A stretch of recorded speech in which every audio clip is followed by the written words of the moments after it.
चीन से आई बोगियों की अदायगियों के लिए मतलूबा रकम न होने का इंकशाफ, नई बोगियों के लिए एलसीज खोलने में मुश्किलात का सामना है। रेलवे हुकाम की जानिब से कहना है 46 मुसाफिर कोचेस पाकिस्तान पहुंच गई मगर इनके पैसे अदा नहीं हुए।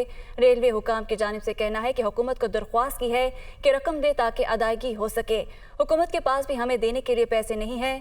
पीएसटीपी पर नजरसानी होने से रेलवे के मंसूबे भी मुतासर हुए।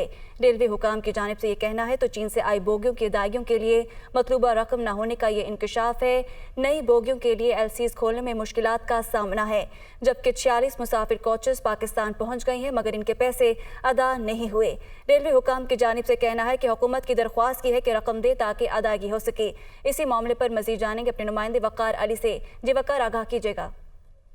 जी बिल्कुल, माशी जो बढ़ता हुआ माशी दबाव है उसके बाद जो स्टेट बैंक की जानिब से एलसीज महदूद की गई हैं, उसके से जो हुकूमत का जो सरकारी कारोबार है वो भी शदीद मुतासिर हुआ है। इस जमन में रेलवे की जानिब से जो चीन से बोगियां मंगवाई गई थी उसकी अदायगियों के लिए भी मतलूबा रकम ना होने का इंकशाफ हुआ है। और आज जो चेयरमैन मिर्जा अफरीदी की ज़ेर सदारत जो रेलवे कमेटी का इजलास हुआ उसमें ठीक है, बहुत शुक्रिया वकार, हमें अपडेट कर रहे थे।